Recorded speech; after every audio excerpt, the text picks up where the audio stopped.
Pada Maret 2003, ketika jet Amerika Serikat menuju Irak lepas landas dari pangkalan udara Al Udeid, Qatar, tidak jauh dari titik tersebut muncul salah satu kritikus paling vokal dalam perang Irak bernama Al Jazeera. Al Jazeera diketahui telah didanai oleh Qatar. Dalam hal politik dan sipil, Qatar bukan termasuk negara yang paling buruk. Umumnya, ketika pendapatan per kapita suatu negara meningkat dan menjadikan negara lebih kaya, maka akan cenderung menjadi lebih demokratis. Semakin banyak pajak yang dibayarkan rakyat kepada negara, akan semakin banyak pula tuntutan rakyat kepada pemerintah.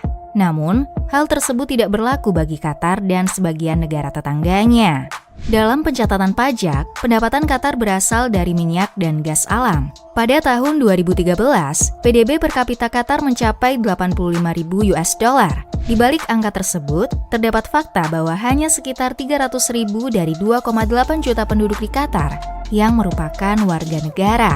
90% penduduknya adalah ekspatriat. PDB per warga Qatar mendekati 500.000 US dollar. Dengan kata lain, Qatar memiliki sedikit sumber daya manusia, namun memiliki banyak uang. Pada musim semi Arab 2011, terjadi banyak protes di wilayah Arab, tetapi Qatar, negara berpulau kecil ini, tetap tenang. Meskipun dipimpin oleh pemerintahan monarki absolut, Qatar dengan pendapatan per kapita yang tinggi, ikut andil dalam negara penghasil dan pengekspor minyak dunia, bersama dengan tetangga-tetangganya. Dengan populasi yang 14 kali lebih kecil, dan luas wilayahnya 186 kali lebih kecil, Qatar hidup dalam bayang-bayang tetangganya yang besar. Setelah kudeta Emir Qatar tahun 1995, penerusnya memerintahkan pengembangan gas alam, yang kemudian menjadi ladang gas alam terbesar di dunia. Setelah itu, kekayaan Qatar meningkat dengan pesat. Kebijakan politik luar negeri Qatar juga seolah-olah ingin menjadi apapun bagi semua orang. Qatar akan menempatkan diri di posisi netral dalam konflik, perang, diskusi, maupun organisasi. Tujuannya adalah untuk menonjolkan diri di Timur Tengah, dan strategi itu berhasil.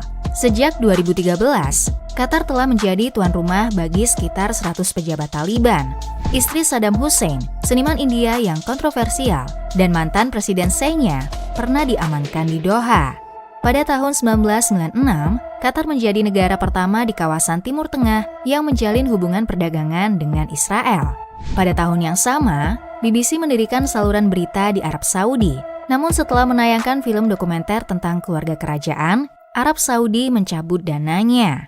Melihat peluang akan adanya reporter internasional yang dapat berbahasa Arab, Qatar menarik 150 orang terbaik BBC kemudian mendirikan Al Jazeera.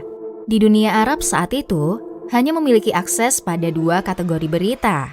Pertama, pelaporan perspektif seperti media barat, dan kedua, berita propaganda. Al Jazeera seperti angin segar yang datang, membawa warna baru bagi media Arab. Penikmat berita Timur Tengah bisa mendengar perbedaan pendapat tentang masalah-masalah yang sedang viral. 5 tahun kemudian, pada 2001, Al Jazeera menjadi stasiun TV yang paling banyak ditonton. Lalu pada tahun 2011 menjadi stasiun berita utama bagi dunia Arab. Satu-satunya hal yang tidak berjalan dengan baik adalah menghasilkan uang.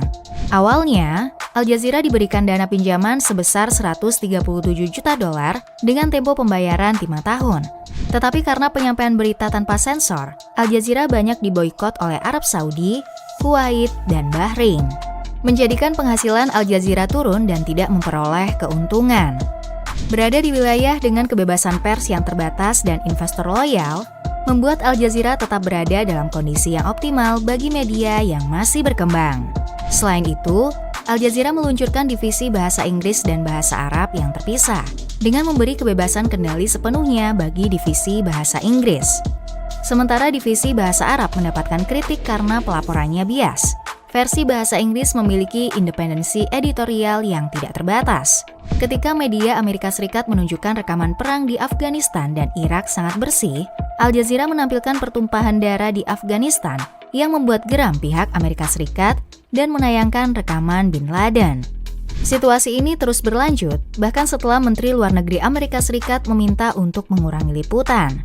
Sebuah bukti bahwa Al Jazeera adalah media yang independen. Seluruh negara, bahkan keluarga kerajaan telah membayar harga yang setimpal dengan kualitas pelaporan dari Al Jazeera.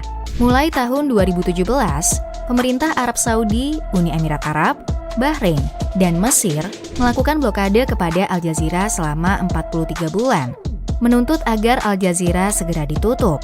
Selama waktu ini, Qatar kehilangan satu-satunya akses perbatasan daratnya, kekurangan pasokan makanan, dan bahkan dilarang terbang di sebagian besar wilayah Timur Tengah.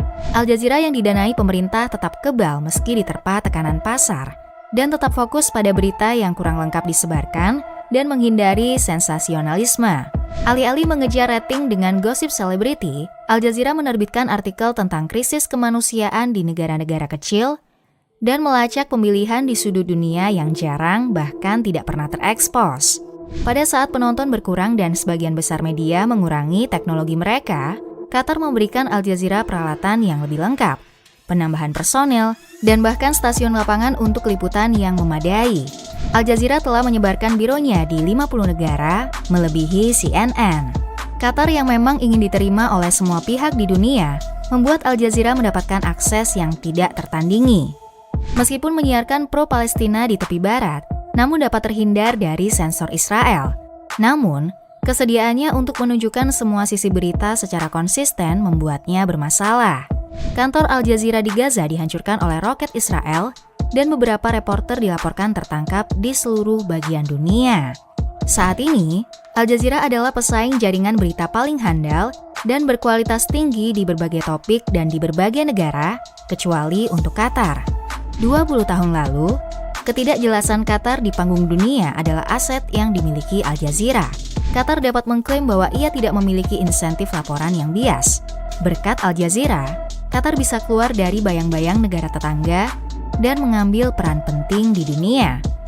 Meskipun benar bahwa tidak semua berita Al Jazeera sempurna, namun itu hanya beberapa contoh langkah, di mana insentifnya selaras dengan pasar. Semakin besar persepsinya sebagai independen, kredibel, dan berkualitas tinggi, maka semakin baik Al Jazeera menjalankan misinya, yaitu untuk tetap menjadi sorotan di Qatar. Sejauh ini pemerintah Qatar telah menunjukkan bahwa mereka memahami harga jangka panjang untuk kontrol jangka pendek.